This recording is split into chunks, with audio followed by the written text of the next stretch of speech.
Most Web3 projects are cursed with the inability to attract eyeballs into their project. They are stuck in a pay-to-play environment where the only way they can create demand for their product is by paying the influencers and paying the ambassadors to talk about them. What this results in is projects not controlling the lifeblood of their business, which is the attention that goes to them. And eventually it leads into a scenario where they are stuck and can no longer afford to pay to bring awareness into their product. I'm going to be sharing with you the exact framework that I've used to build my Web3 business Unfungible to a multi-7-figure business per year, which is the exact framework that I've taught some of the top Web3 builders to use and deploy so that they can unshackle themselves from the reality of consistently having to pay your way to even be relevant. The way I've come down to creating this framework is through a simple process of elimination. Fundamentally, in marketing,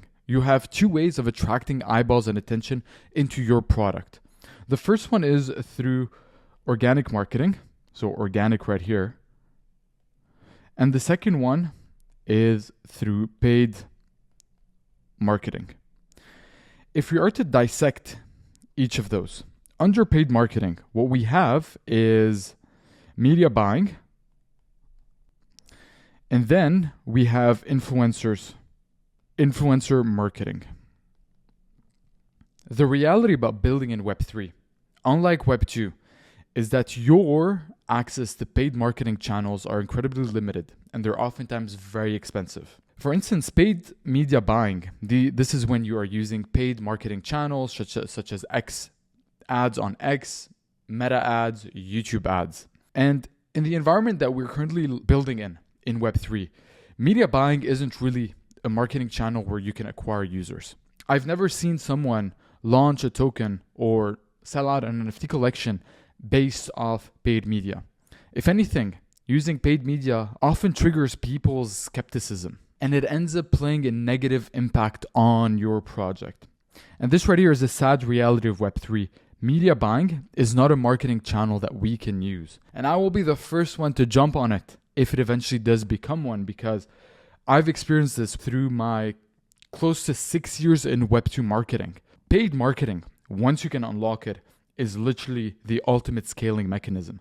You can go from spending $100 a day to $10,000 a day and just scaling your product once you have product market fit.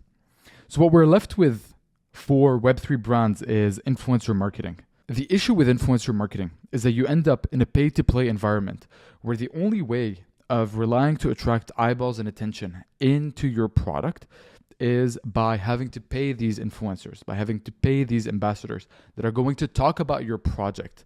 And the issue with influencers is that they're oftentimes unreliable. Their price, especially during a bull market, keeps going up. And you eventually start having audience fatigue. You can only advertise the same product in so many different angles before the audience becomes saturated and the results per marketing message starts to drop.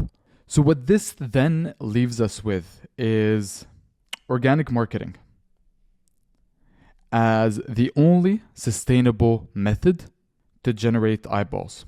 Now, if we are to look at organic marketing, we can break it down into two main pillars. The first one is brand account marketing, brand account. The second one is founder funnel. If we are to look at these options right here, we live in an age where people resonate with people.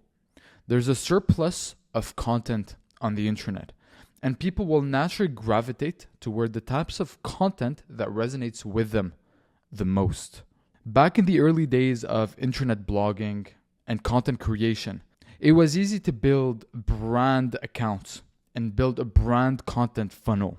But in today's age of infinite content option, people will always resort to content that they resonate with the most, which will always happen to be human-led content. So all of a sudden, when it comes to generating organic impressions, a founder-led brand account will always outperform that of a brand account. People just do not like to engage with projects with brand accounts. So what this leaves us with is the following. Through a simple process of elimination, we're either stuck with having to pay our way for the rest of our existence to even be relevant, or we have to go and deploy a founder funnel strategy.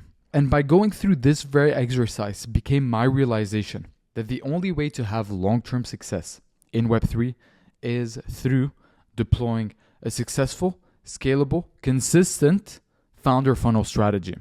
If you are to look at some of the top brands in the Web3 space, whether it's Pudgy Penguins with Luca Nets, a big reason, and I'll bet the bigger reason why Pudgy Penguin is the number one NFT project in Web3 today is because of the founder Luca Nets, his origin story. Another example that I have for you is founder of the most anticipated up-and-coming NFT project in Web3 called Final Bosu. A big reason for the success of the project and the demand that this project has is not because of the art of the project, although it's great.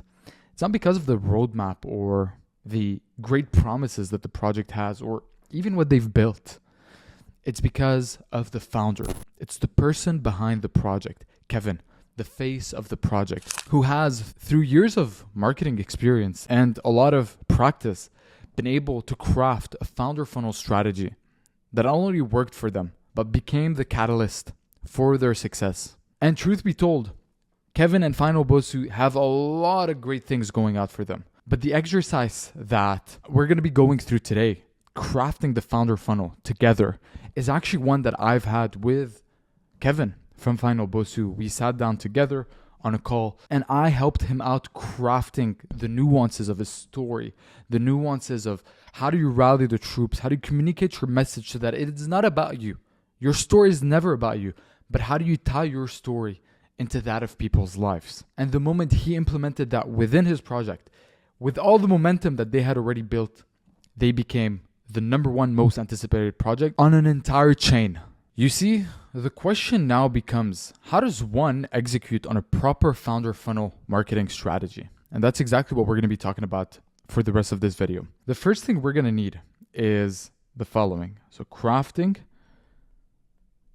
your founder funnel. With that first step being your origin story. You see, the thing about Web3 marketing is that at its core, it is all about community. Community is the stepping stone of every successful Web3 project. Solana is the chain it is today, not because of its enhanced tech capabilities, although it has a very good tech stack, but so do a lot of other chains. It is because of the culture that is built on Solana. And then the next question becomes, how is culture built? It's through the community. It's because of the community of builders and participants that are on Solana that led to the chain becoming what it is today.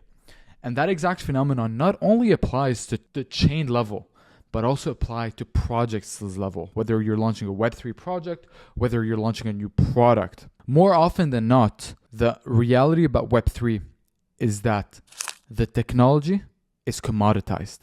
The aspects, the text, the utility, all these small things are commoditized. Whatever you're trying to do is most likely commoditized.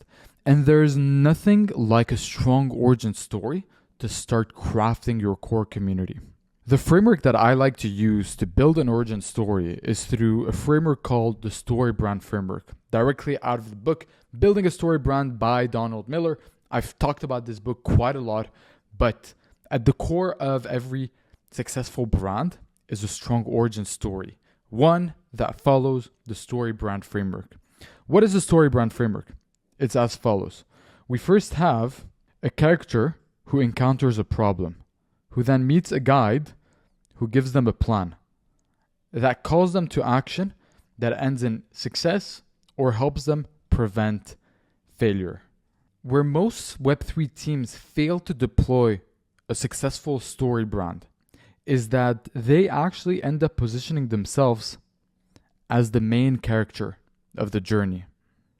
Well, in reality, your customer is always the main character, and you, as a brand, are nothing but the guide that guides people through the ups and downs and the challenges and turmoils that come with being a human being. And you are nothing but a guide through your product, through your brand, through your project to help people navigate their lives.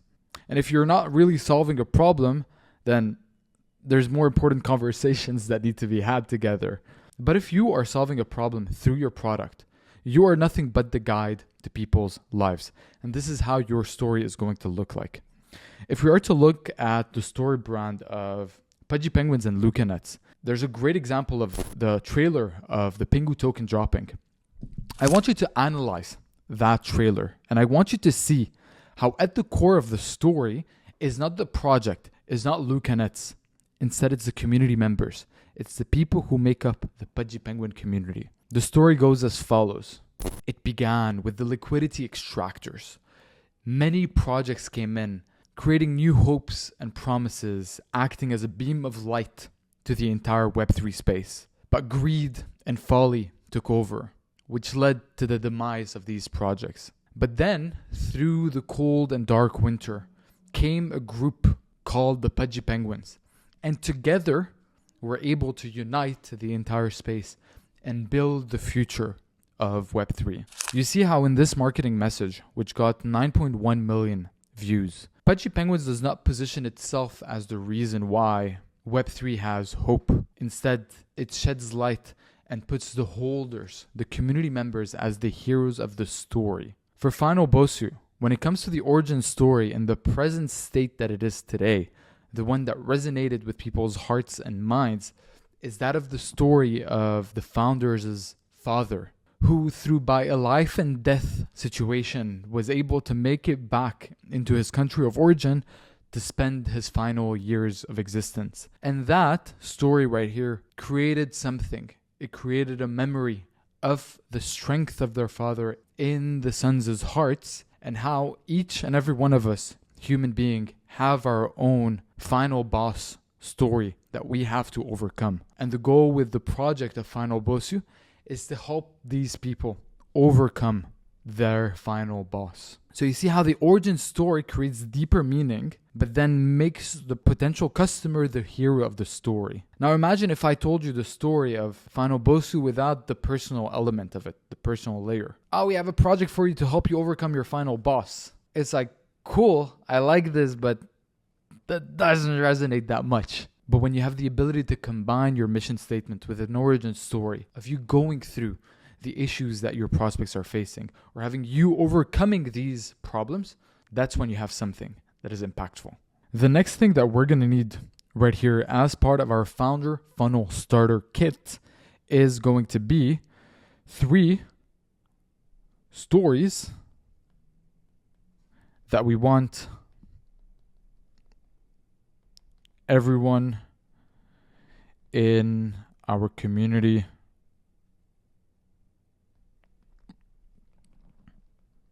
to know. The thing about deploying the founder funnel is that you're going to be speaking a lot. You're going to be having conversations with people, whether one-on-one, one-to-few, or one-to-many, whether it's on Twitter Spaces, podcasts, one-on-one conversations with potential prospects. And having that one origin story is oftentimes not enough. We want more ammo of things we can tell our community to leave a strong marking impression on them. Because it's not enough just having our upward story. What the community wants to know are the different examples of the stories that led to that outcome.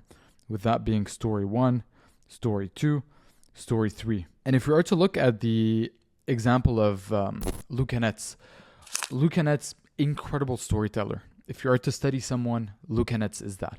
And what a strong origin story he has. Not only from a project's perspective, which was the story of Pudgy Penguin as a whole is that of the underdog that came out of nowhere that became the main hero.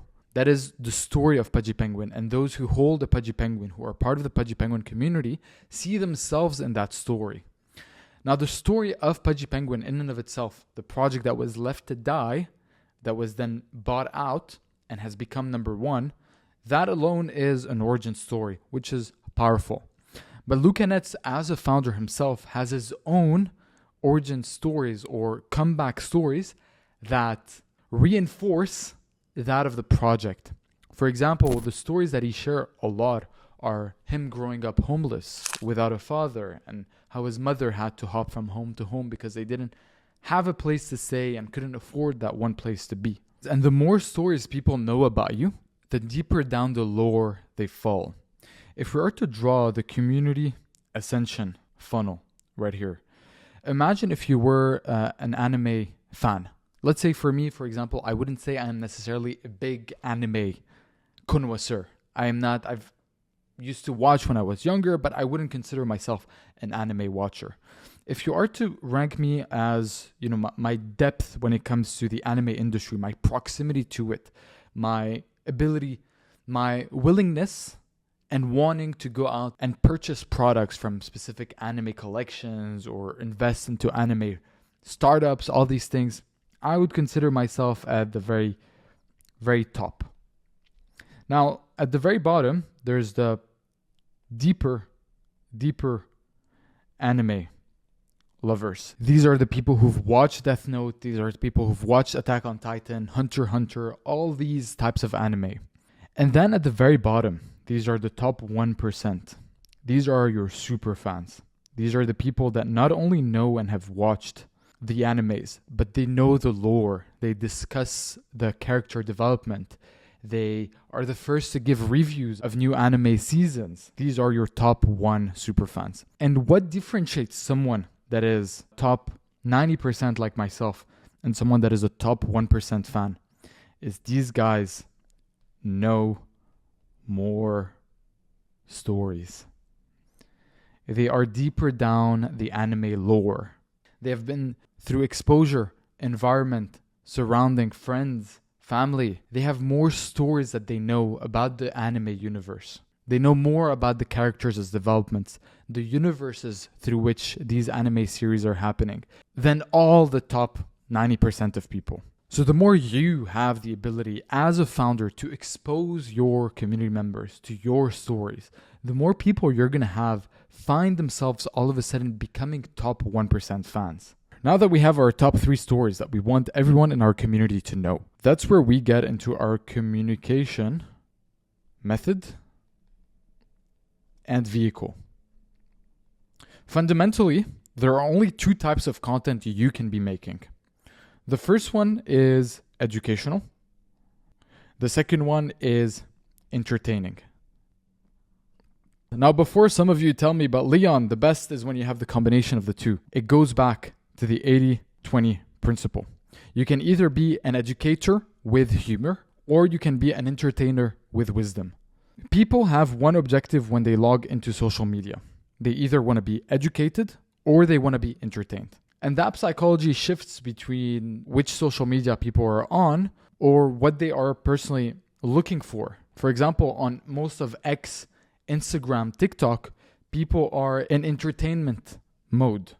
But for channels like YouTube, like you're watching right here, or LinkedIn, people are seeking education most of the time. So the next step about deploying the founder funnel is identifying which of these 2 methodologies do you want to go after.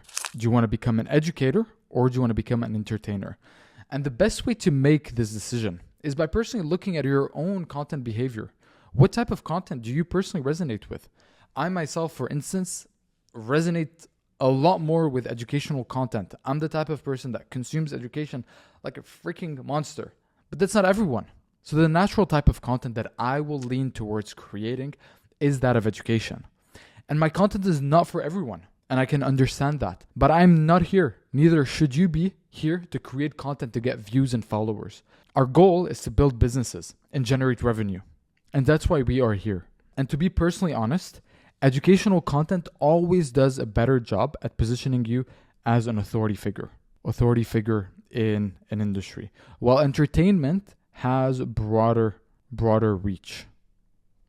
And the final thing I'm going to say on the entertainment versus educational point is if you do decide to go for the entertainment piece, you better not only be good at it, but one of the best at it. Because for entertainment specifically, if people are logging in because they want to be entertained, you're all of a sudden competing with Netflix, you're competing with Mr. Beast, you're competing with all these other streamers and creators that have been doing this for years. Well, the thing about education, the nice thing about education is that you have the ability to fill markets that are undertapped. For example, a lot of people are Web3 founders themselves. And one of the things they're going to need to know and learn about is how to market their product. That's where I was able to find that gap in the market 3 years ago and start reverse engineering a content strategy that solved this need in the marketplace. So as an educator, all of a sudden, you do not necessarily need to be the best at camera presence. All you have to be is just be 2 steps ahead of the people that are trying to learn from you. If you're a level 5 educator, when it comes to your knowledge on something, someone who's at level 2, you can help them get to level 4. So you don't necessarily have to be a PhD at a certain topic or have all these accolades and medals for people to even hear about you. And I've personally seen this work in some of the most competitive industries as well, the fitness industry. In 2017, I was making jump rope fitness content for people on YouTube and on Instagram. And my content was catching on. It was growing. People were watching. People were actually buying. I had people buy my affiliate links back then when I had these on Amazon. So that became my first taste of how you can be an educator, but still solve gaps in the marketplace that need or lack content. Now, when it comes to the vehicle of choice, that is where we're going to identify, again, just like the methodology, what are the vehicles that we want to start using to dispatching our content? Some of them are dependent on the audience that you're trying to speak to. Others are dependent on the medium that you've decided. For example, you can go for written content. So written content. You can go for video content. You can go for voice-only content. Or you can go with faceless content. We've seen this one with all these faceless YouTube channels, YouTube videos that have voiceover and animations. Personally, if you are to look at it from a strategic perspective, there's nothing that returns a better return on time than video content does. That is why video content is my favorite methodology of communicating value. Because for every hour of content that I produce, the impact that I have is a lot higher than any of these other content vehicles. And the reason why is because video is the best at creating depth with your target audience. I've seen people build businesses to millions of dollars per year, not just myself, but other people off YouTube channels with a couple thousand subscribers. The reason why is because you have great depth of connection with your target audience. It's through video, especially long form video, that you have the ability to deploy your stories, to speak about your origin story, to recount those moments in your life that made you who you are and how these other people can learn from you. That right here is why video content is my preferred method. Now, the other options are still here for you. We've seen a lot of creators build their entire content strategy off written content without having a face to their profile. However, the reality of things is you're always going to be battling on an uphill battle against all these other creators who have their face because they have an advantage that you don't, which is the trust building and the connection that they can build with their audience a lot faster than these other creators who do not have this ability. Now, before we talk about the fourth pillar of a successful founder funnel, which is scaling that, I want to talk to you about the channel stacking, which is something I had already spoken about before, which is how over time you're going to want to start adding different marketing channels or marketing vehicles on top of your founder funnel strategy as you start scaling things up. So what do I mean by this? When I started on Unfungible in the very early days of 2022, I first started off by doing YouTube videos. So YouTube right here. What I then started doing was X written content. So Twitter written. So copy. I'm going to write copy right here. What I then started to do, copy took me quite a lot of time to start getting a hang of it. Then what started to come was I started doing spaces.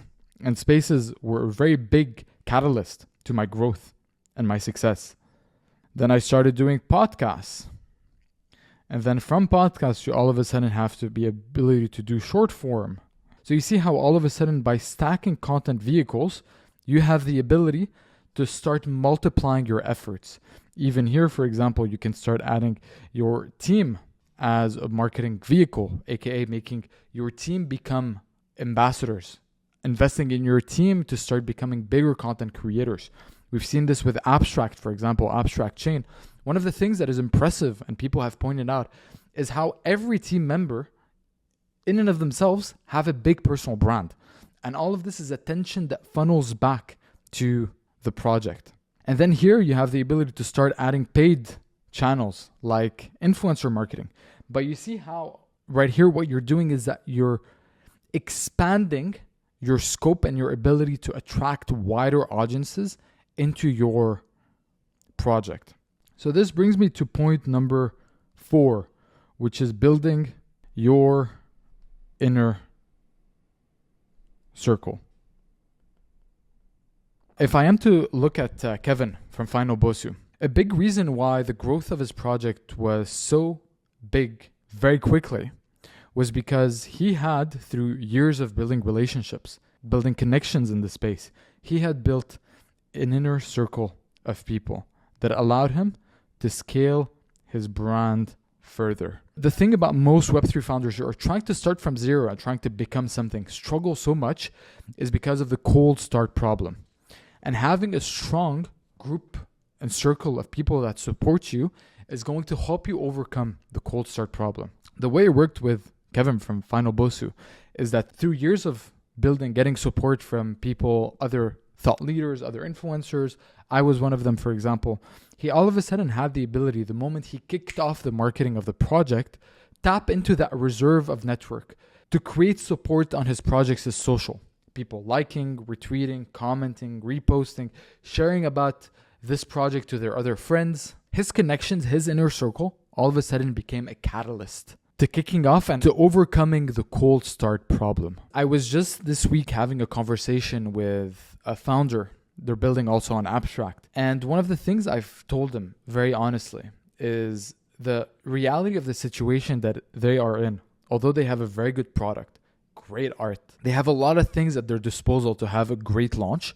One of the things I told them is, hey man, I'm going to be completely honest with you. You are not in the inner circles. You do not have access to these people that really have a strong voice in the space. You don't know these people, they don't know you exist, and you do not have their support.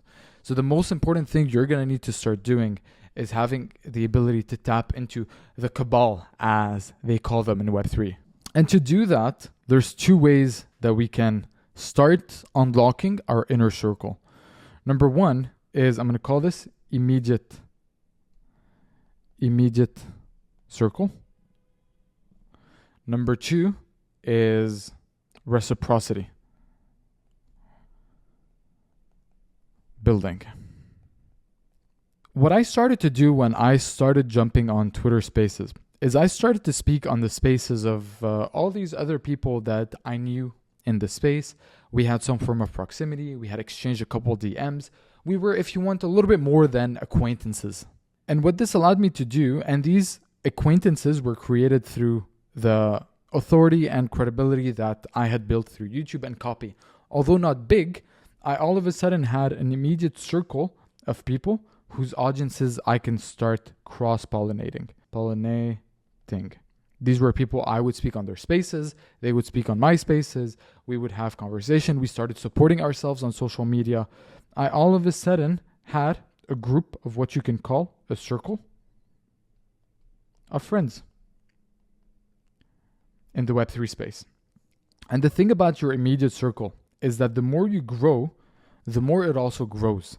The more you have the ability to start hanging out with people that are at a similar level to you, because everyone in the space is here to make friends. X especially is a very social environment. One thing that X does very well compared to all the other social medias is that it is the closest at replicating in real life interactions digitally. It's like you can make a piece of opinion and then someone can reply with their opinion, and then you can reply back to their opinion with more opinions, and other people can hear into the conversation and can chip into the conversation. It replicates in real life social dynamics the closest compared to all social media networks, which is what makes it a very good channel to build your immediate circle of friends and continue scaling that. And what's nice to see is that as you're growing your circle of friends, you're going to see over time, they're going to grow their account and your account is going to grow. And then all of a sudden, in a couple months, you're going to find yourself hanging out with the new generation of content creators. We've seen this happen quite a lot of times. Another way to unlock the inner circle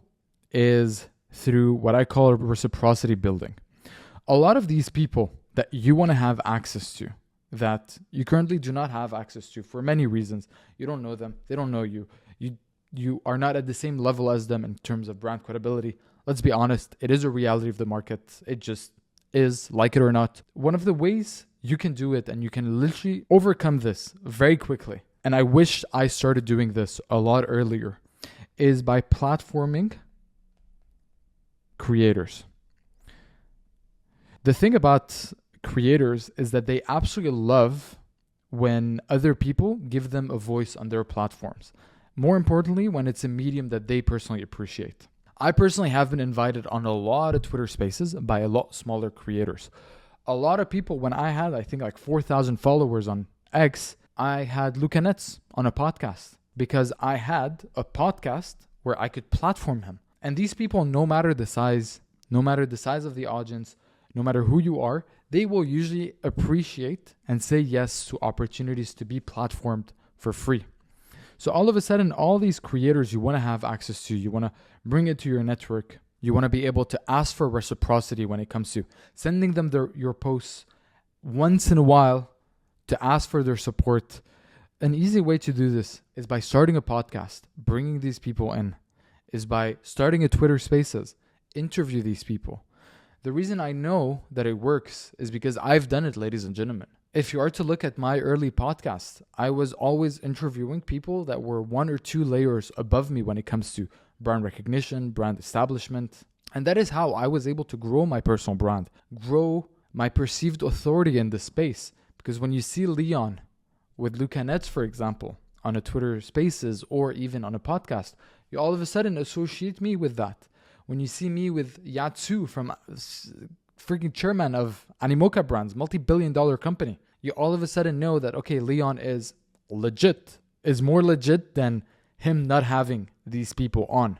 So simply having a podcast is an easy way for you to build your brand recognition, get a connection going with these people, and allow you to unlock more people in the Web3 space. And I know right now you're looking at this and you're thinking, man, this is like a lot of work.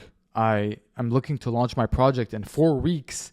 How can I build this? And truth be told, guys, like if you really want to do this right, building in Web3 takes years. It takes a lot of time. The top founders that you're seeing come out today out of nowhere with overnight success, raising millions of dollars, did not start yesterday. These were people that have been around, that have built connection, that have been tinkering with their product until they have product market fit. Yes, your product is very important, but if you have no ability to attract people to your product, you're dead, you're toast. So you're looking at this and you're like, man, this is going to take me years. And the reality is, yes, you should have started in 2022.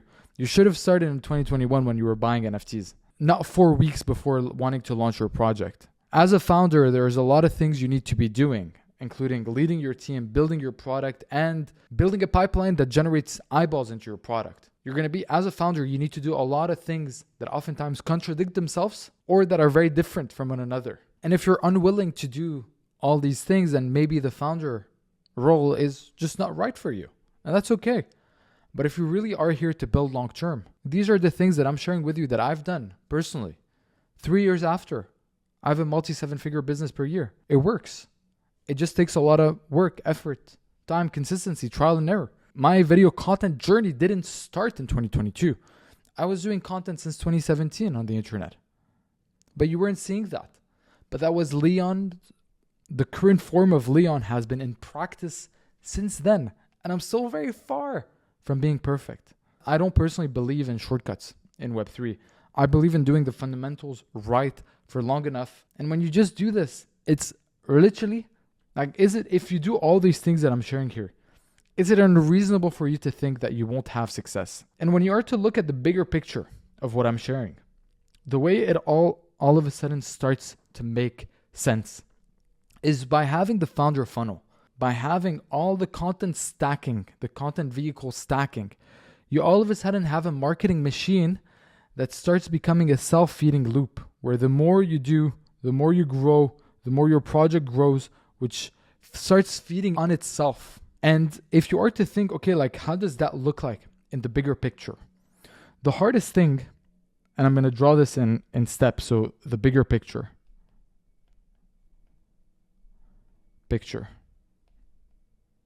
Think of your brand domination strategy as stepping stones. In the very beginning, you are a nobody. You start right here at the very bottom.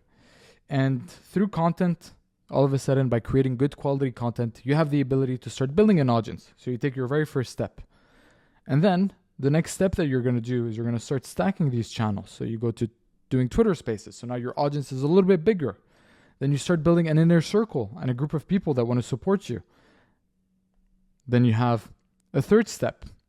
Then all of a sudden here, because you have all this good content that you've built, because you have a fan base of people that, no matter how small or big it is, support you and respect you, which will amplify your content on the timeline even more. People, when they see their friend posting on social media, they will reciprocate, they will support. So you have more, all of a sudden, your amplifier, the music that comes out of your amplifier is louder. You have a louder voice in the Web3 space. Then here you start introducing influencer marketing into your marketing campaign, which starts performing a lot better because people recognize your face. You can start taking your pieces of video content that you make. This is right here, your talking head. You can all of a sudden start asking, when you do work with paid influencer marketing, you tell them, please amplify this specific post that I have, because you know that this post has your face, it has your origin story, and it has a strong call to action. All of a sudden, you have the ability to get a lot more results than just asking influencers to amplify a written posts by you. So you see how building your database of content, building your ability to speak, building your story brand, building your story, all these things allow you to get a lot more results than just doing an influencer campaign on its own. And then you start building your brand, your team in-house. So you start having people that have your verified badge. You start having people that have your link in their bio. And then you start adding more channels. So all of a sudden you see how when you combine all these together over time, you have a form of a project that is unrecognizable for when you started at the very beginning.